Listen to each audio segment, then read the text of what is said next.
mengaktifkan sebuah device. Terus kemudian nanti yang dikenalkan juga di dalam observasi bus itu adalah bagaimana prinsip kerja dari CPU Z80 saat mengambil, membaca, menerjemahkan, dan menjalankan instruksi. Terus kemudian yang umum, tujuan umumnya adalah menggunakan logic port untuk membantu teman-teman melakukan observasi ya. Logic port ini nanti kita gunakan di 3 praktikum, baik observasi bus, riset maupun interrupt.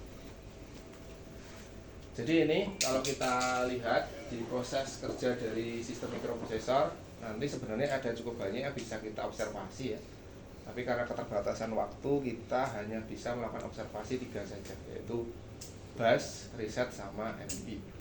NMI ini adalah contoh dari salah satu jenis interrupt ya. Cuma prioritasnya kalau NMI ini lebih tinggi dari interrupt biasa.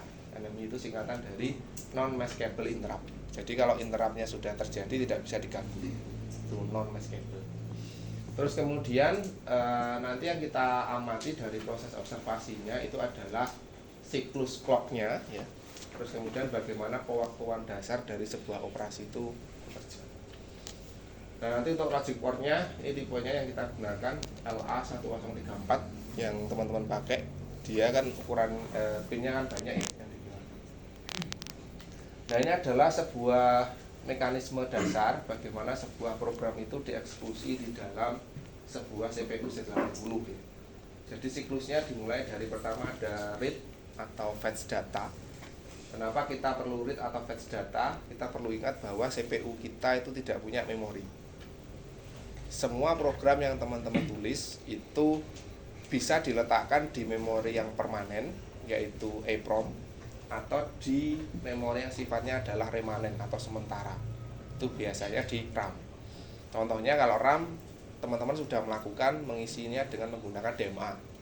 Ya, jadi diatur address sama datanya terus ditekan write. Itu adalah contoh menyimpan data pada memori sementara. Tapi kalau pada memori yang permanen, itu teman-teman melakukan proses yang sekarang sering dilakukan. Nulis program assembly, compile, dapat hex-nya, terus kemudian diisikan pakai top programmer.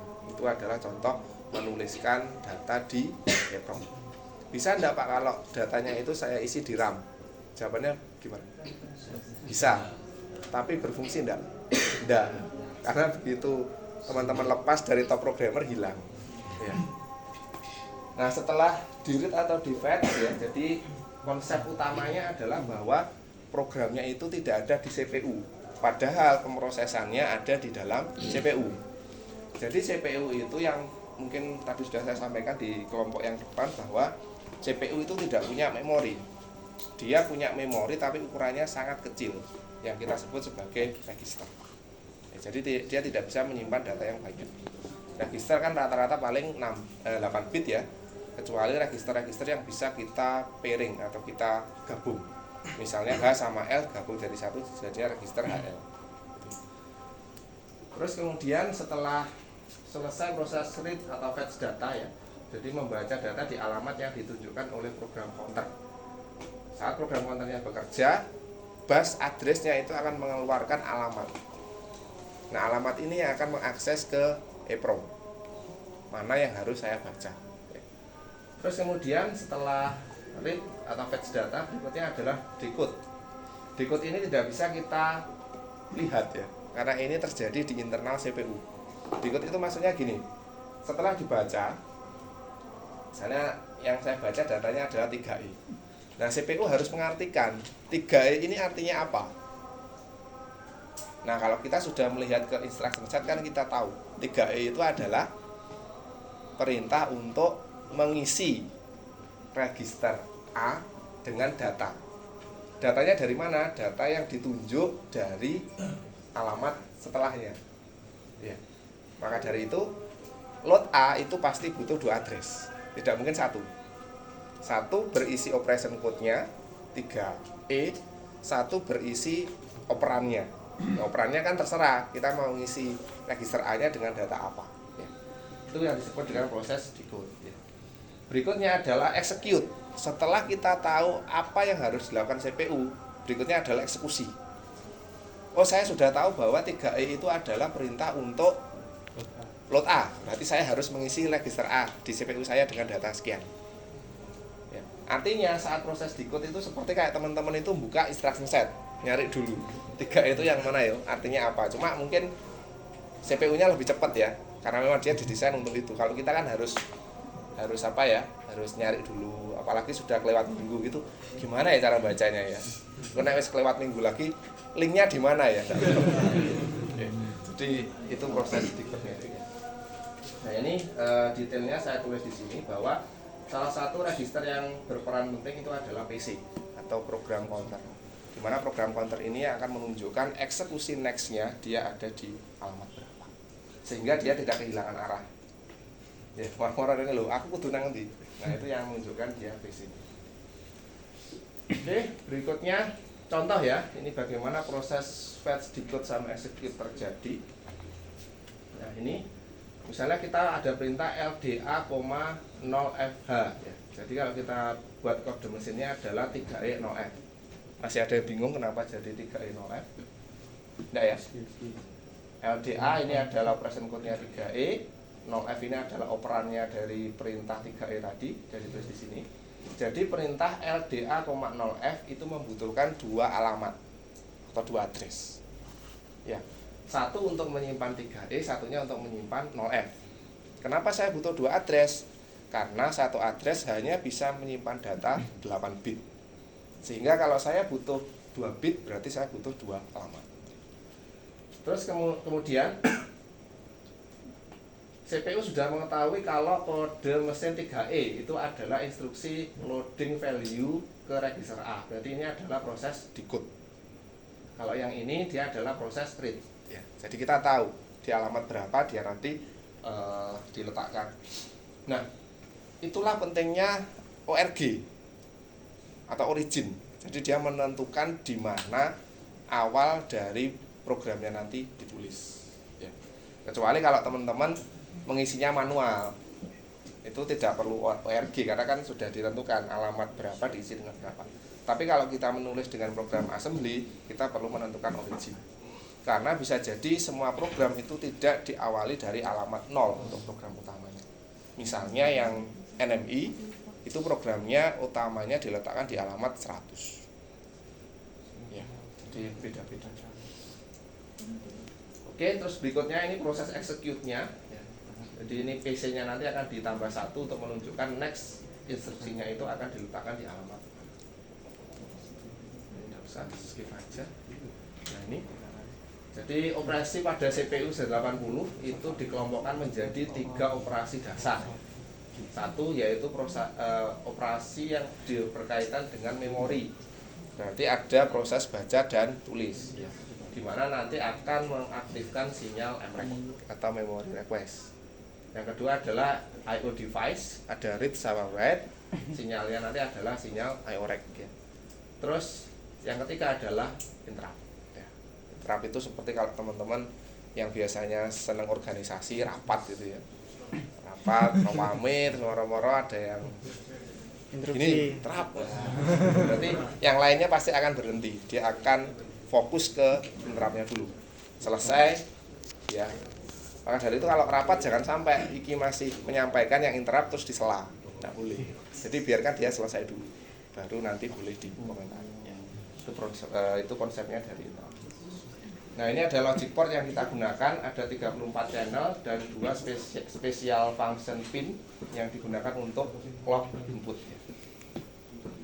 Ini prosesnya kemarin cuma saya sampaikan secara lisan aja bahwa ada sinyal yang sifatnya single sama group ya. Kalau single berarti dia hanya 1 bit sinyal saja. Tapi kalau group berarti kita menggabungkan beberapa sinyal menjadi satu informasi yang baru.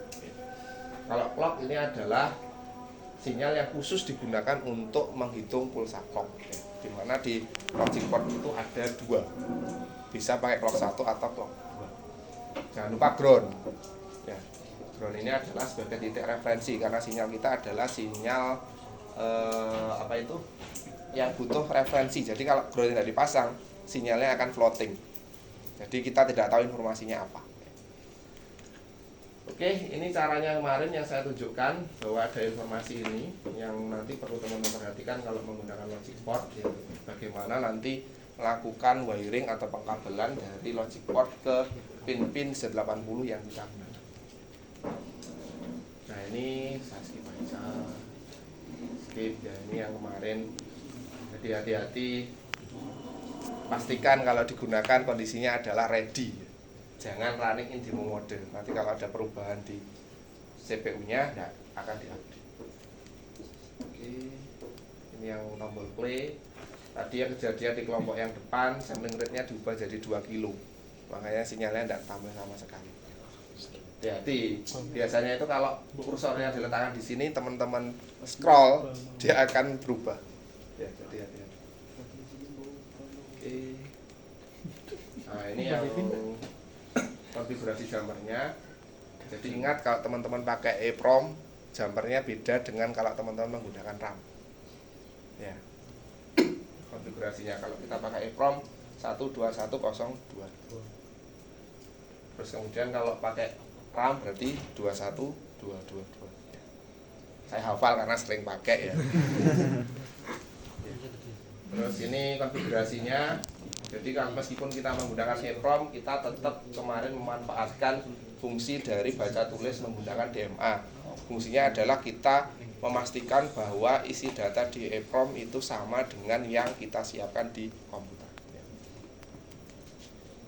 Ini setting percobaannya. Oke, nah ini yang ada di data praktikum ya ini ya. Oke, nah ini programnya. Jadi observasi bus itu programnya simple ya. Jadi dia di sini ada origin 00H, artinya adalah semua programnya kita mulai dari alamat 0.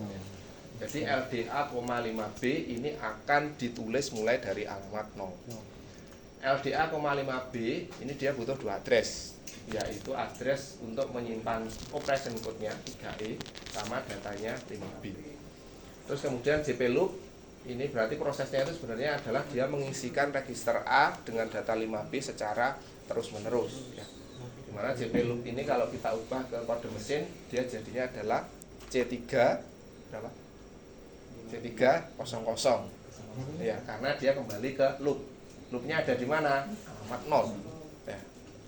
Dimana C3 itu adalah perintah JP. Perintah JP itu butuh 3 address.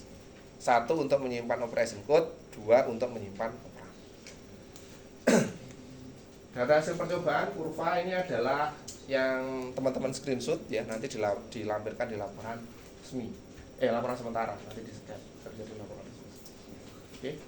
Nah, yang perlu teman-teman perhatikan di sini adalah kemarin saya minta untuk teman-teman membuat marking ya, untuk menunjukkan bagaimana proses dari sebuah data itu dibaca dari memori, dia dieksekusi dengan memperhatikan sinyal M1 sampai dia nanti menunjukkan beberapa jenis operation code yang dieksekusi. Nah, yang perlu diperhatikan adalah berapa frekuensi clock CPU yang termonitor ya. Jadi ini untuk validasi awal bahwa CPU-nya itu bekerja. Kalau clock-nya ini 0 ya berarti CPU-nya tidak jalan. Bisa CPU-nya memang tidak jalan atau wiring-nya yang salah. Nah, kalau teman-teman perhatikan di data yang kemarin itu mungkin termonitornya ada yang 4 juta sekian gitu ya, ada yang 3.900.000 berapa. Nah, itu kan mewakili kristal osilator dari CPU-nya sebesar 4 MHz. Terus kemudian ini saya minta membuat marking ditandai ya, mana yang nanti menunjukkan dia operation code, mana yang menunjukkan dia operan. Nah, ini tugasnya ini dikerjakan. Ya. Oke, jadi data bus mempunyai sifat operasi bidireksional, yaitu sifat data mengalir ke CPU atau sifat data mengalir keluar CPU. Kapankah data bus berlaku sebagai output dan kapan sebagai input? Ada yang bisa jawab? Karena ini harus ada di laporan resmi. Apa kira-kira jawaban nomor 1 ini apa?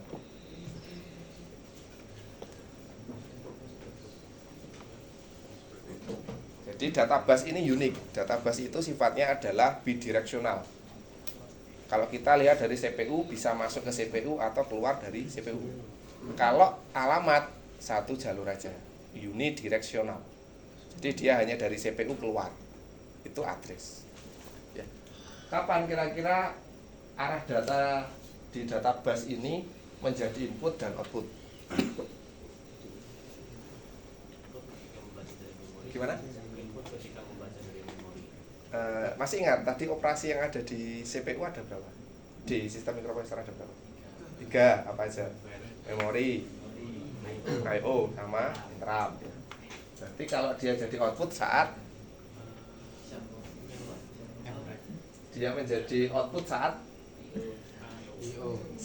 CPU-nya melakukan perintah write. Ya. Write-nya apa? Terserah, mau write memori atau mau write I/O, itu pasti data bus-nya akan menjadi output. Ya. Jadi kita melihatnya, kalau sistem bus itu kita melihatnya dari CPU karena semua kontrolnya dari CPU. Dia jadi input saat dia melakukan perintah read, ya. Entah read-nya memori, entah read-nya I/O. Terus berikutnya, bila frekuensi clock CPU adalah 4 MHz, berapakah waktu yang dibutuhkan untuk execution time untuk 1 kali looping pada program percobaan di atas? Berapa? Caranya gimana? Hitung ya. LDA itu dia berapa siklusnya? Lihat di instruction set. Kan ada kan, dia berapa cycle. Satu cycle-nya itu berapa? Seperti kan, seper F kan? Berarti seper 4 juta, berarti 0,25 mikrosecond. Ada yang bingung dapat dari mana? Saya ngapalkan soalnya sering. Jadi dari 1/4 juta. Ya. Jadi ketemunya 0,25 mikrosecond. Nah, nanti tinggal teman-teman lihat. Misalnya LDA, ini dia berapa cycle? Kalau misal 5 cycle, berarti untuk LDA ini saja dia butuh 5 kali 0,25. JP berapa? Misalnya JP itu 10 misalnya, berarti 10 kali 0,25. Berarti berapa? 2,5. Yang atas tadi misalnya 12,5. Berarti totalnya adalah sekian. Jadi 1 kali eksekusi 1 loop ini dia butuh waktu sekian. Berikutnya, dari hasil percobaan tersebut terangkan pada posisi timing mana sajakah tiap byte dari instruksi yang dieksekusi. Berarti teman-teman lihat nanti, tentukan dari timingnya tadi mana saja yang termasuk operation code, karena dia yang dieksekusi. Ya. Nah, kita coba lihat datanya. Sudah dikopikan. Nah, kita coba bahas datanya ya.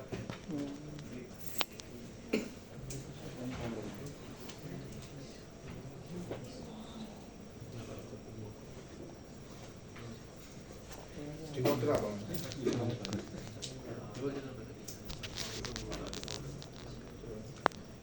Observasi bus.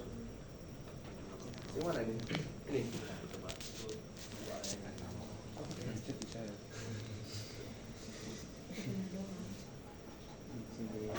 Oke, kelihatan kan? Terang. Seharusnya diganti putih.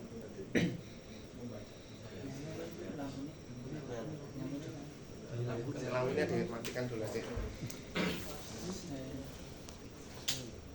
Kelihatan ya? Ya. Saya zoom sekali lagi. Tapi saya fokus ke satu siklus ini aja.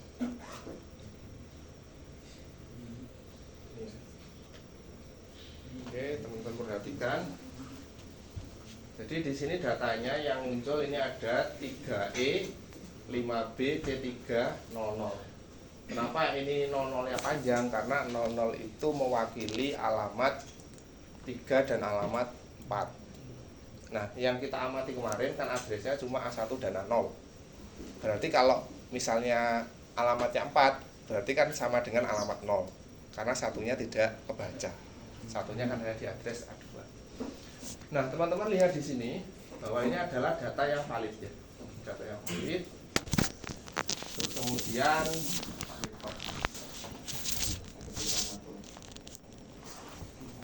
ini kelihatan nggak?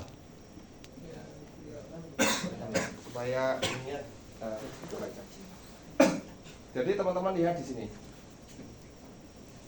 Yang ada di sini ini adalah clock ya, dimana nilai clocknya nanti akan ditampilkan di sisi sebelah bawah sini. misalnya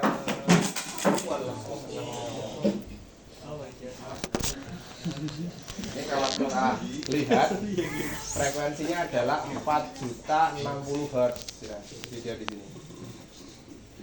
Ya, ini clocknya ini kalau mau dihitung silakan pilih. Tapi kita pakai ini aja.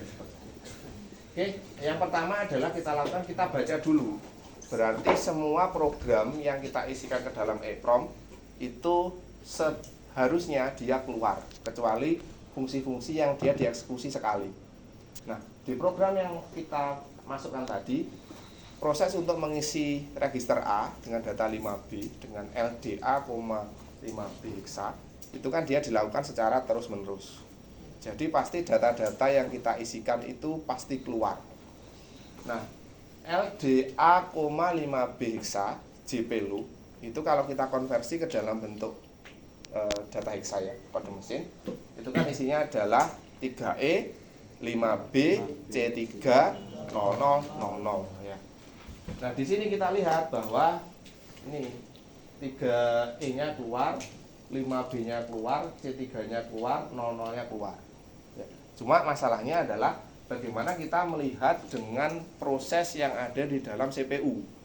Di mana proses yang ada di CPU tadi kan kita lakukan menjadi 3 step ya. Yang pertama adalah read atau fetch ya. Jadi CPU membaca dari memori.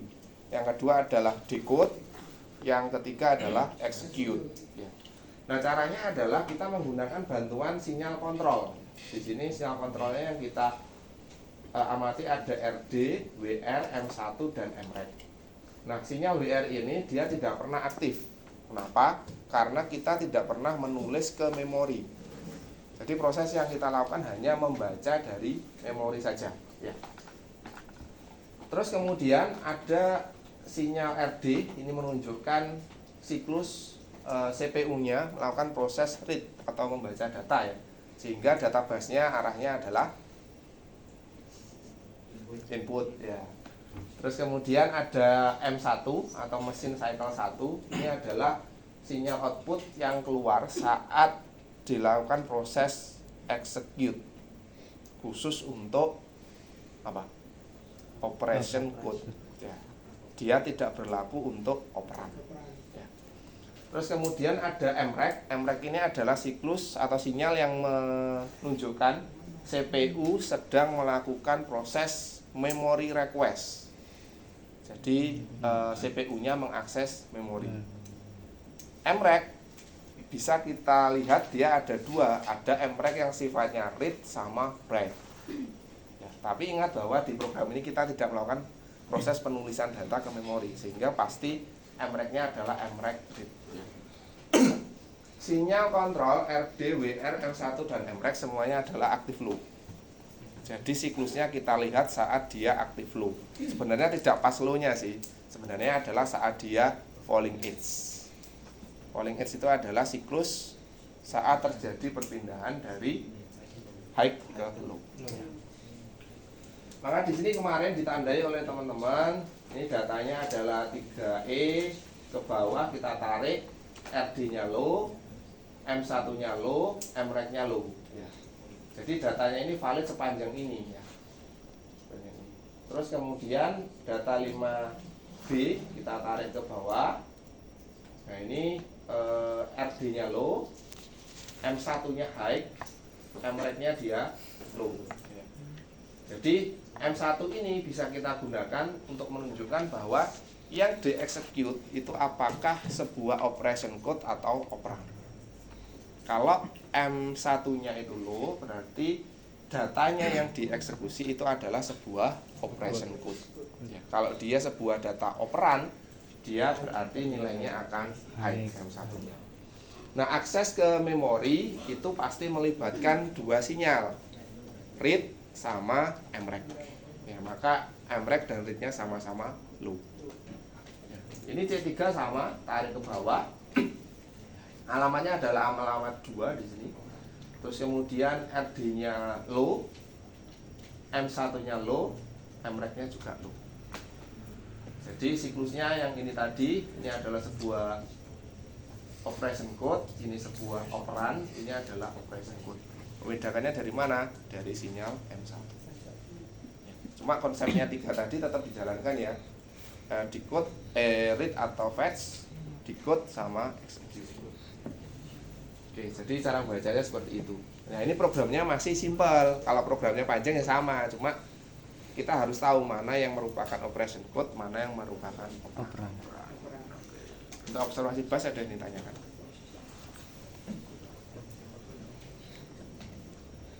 Tidak ada, bisa kita lanjut. Bisa ya.